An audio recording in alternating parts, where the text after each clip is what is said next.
Great is the thirst for happiness, and equally great is the lack of happiness. The majority of the poor long for riches, believing that their possession would bring them supreme and lasting happiness. Many who are rich, having gratified every desire and whim, suffer from ennui and repletion, and are farther from the possession of happiness even than the very poor. If we reflect upon this state of things, it will ultimately lead us to a knowledge of the all-important truth that happiness is not derived from mere outward possessions, nor misery from the lack of them. For if this was so, we should find the poor always miserable, and the rich always happy, whereas the reverse is frequently the case. Some of the most wretched people whom I have known were those who were surrounded with riches and luxury, whilst some of the brightest and happiest people I have met were possessed of only the barest necessities of life. Many men who have accumulated riches have confessed that the selfish gratification which followed the acquisition of riches has robbed life of its sweetness, and that they were never so happy as when they were poor. What then is happiness, and how is it to be secured? Is it a figment, a delusion, and is suffering alone perennial? We shall find, after earnest observation and reflection, that all, except those who have entered the way of wisdom, believe that happiness is only to be obtained by the gratification of desire. It is this belief, rooted in the soil of ignorance, and continually watered by selfish cravings, that is the cause of all the misery in the world. And I do not limit the word desire to the grosser animal cravings. It extends to the higher psychic realm, where far more powerful, subtle, and insidious cravings hold in bondage the intellectual and refined, depriving them of all that beauty, harmony, and purity of soul whose expression is happiness. Most people will admit that selfishness is the cause of all the unhappiness in the world. They fall under the soul-destroying delusion that it is somebody else's selfishness and not their own. When you are willing to admit that all your unhappiness is the result of your own selfishness, you will not be far from the gates of paradise. But so long as you are convinced that it is the selfishness of others that is robbing you of joy, so long will you remain a prisoner in your self-created purgatory. Happiness is that inward state of perfect satisfaction which is joy and peace, and from which all desire is eliminated. The satisfaction which results from gratified desire is brief and illusionary, and is always followed by an increased demand for gratification. Desire is as insatiable as the ocean, and clamours louder and louder as its demands are attended to. It claims ever-increasing service from its deluded devotees, until at last they are struck down with physical or mental anguish, and are hurled into the purifying fires of suffering. Desire is the reign of hell, and all torments are centered there. The giving up of desire is the realization of heaven, and all delights await the pilgrim there.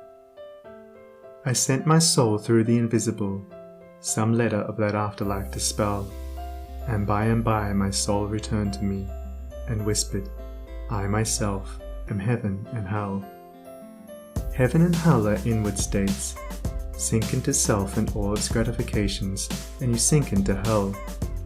Rise above self into that state of consciousness which is the utter denial and forgetfulness of self, and you enter heaven. Self is blind, without judgment, not possessed of true knowledge, and always leads to suffering. Correct perception, unbiased judgment, and true knowledge belong only to the divine state, and only insofar as you realize this divine consciousness can you know what real happiness is. So long as you persist in selfishly seeking for your own personal happiness, so long will happiness elude you, and you will be sowing the seeds of wretchedness. Insofar as you succeed in losing yourself in the service of others, in that measure will happiness come to you, and you will reap a harvest of bliss. It is in loving, not in being loved, the heart is blessed. It is in giving, not in seeking gifts, we find our quest. Whatever be thy longing or thy need, that do thou give, so shall thy soul be fed, and thou indeed shalt truly live. cling to self and you cling to sorrow. Relinquish self and you enter into peace. To seek selfishly is not only to lose happiness, but even that which we believe to be the source of happiness.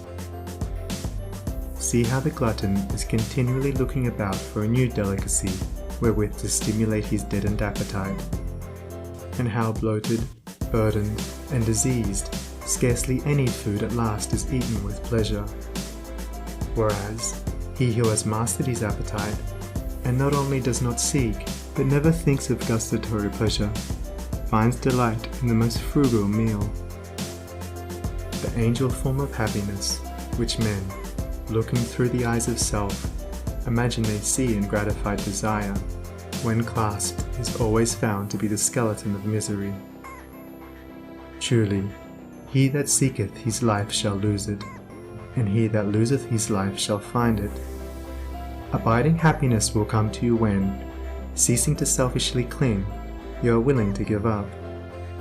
When you are willing to lose, unreservedly, that impermanent thing which is so dear to you, and which, whether you cling to it or not, will one day be snatched from you, then you will find that that which seemed to you like a painful loss turns out to be a supreme gain. To give up in order to gain, than this there is no greater delusion, nor no more prolific source of misery. But to be willing to yield up and to suffer loss, this is indeed the way of life. How is it possible to find real happiness by centering ourselves in those things which, by their very nature, must pass away? Abiding in real happiness can only be found by centering ourselves in that which is permanent.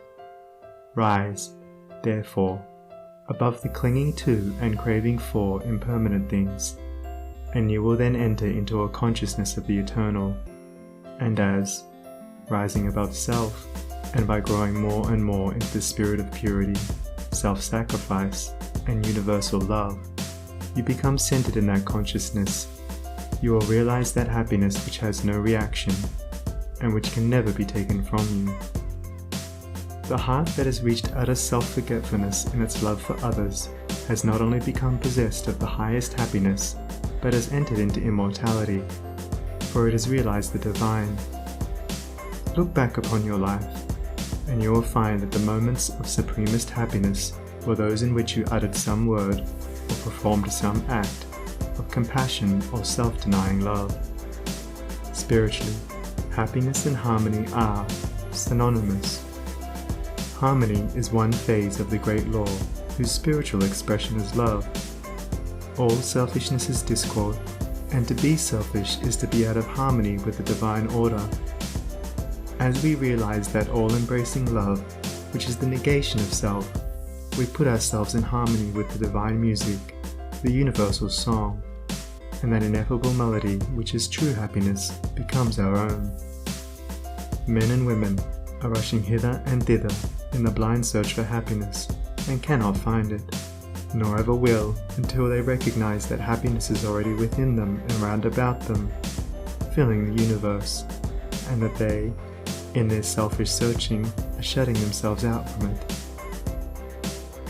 I followed happiness to make her mine, past towering oak and swinging ivy vine. She fled, I chased, o'er slanting hill and dale, o'er fields and meadows in the purpling vale. Pursuing rapidly o'er dashing stream, I scaled the dizzy cliffs where eagles scream. I traversed swiftly every land and end, but always happiness eluded me. Exhausted, fainting, I pursued no more, but sank to rest upon a barren shore. One came and asked for food, and one for alms. I placed the bread and gold in bony palms.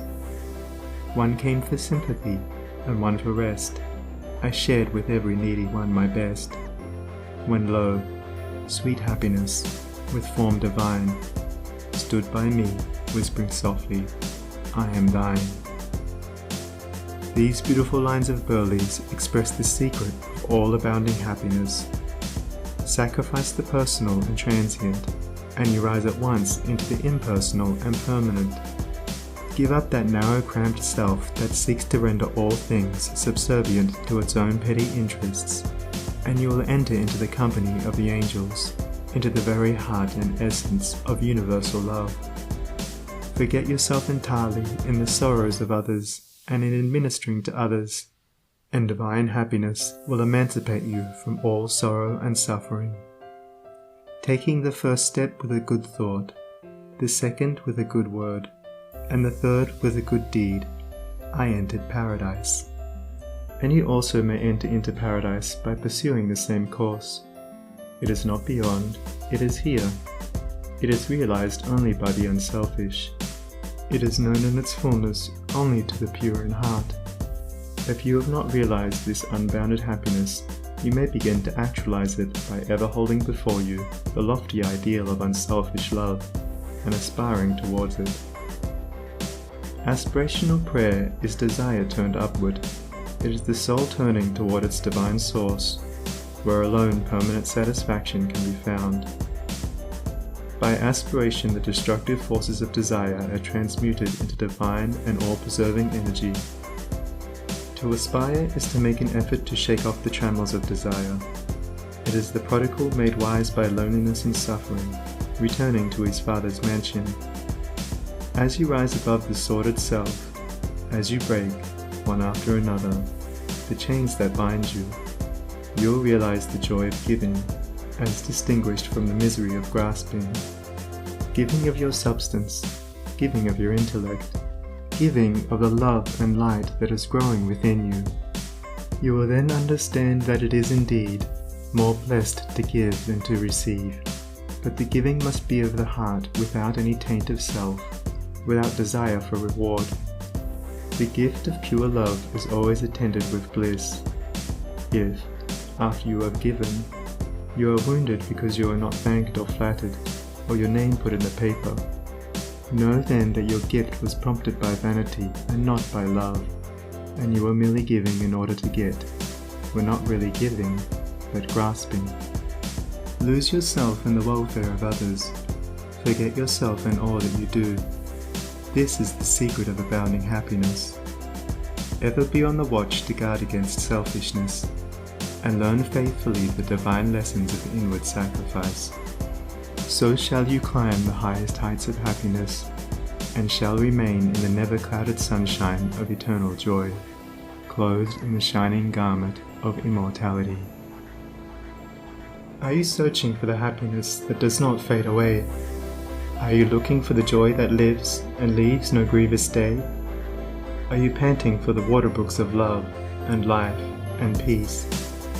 Then let all dark desires depart and selfish seeking cease. Are you lingering in the paths of pain, grief-haunted, stricken sore? Are you wandering in the ways that wound your weary feet the more?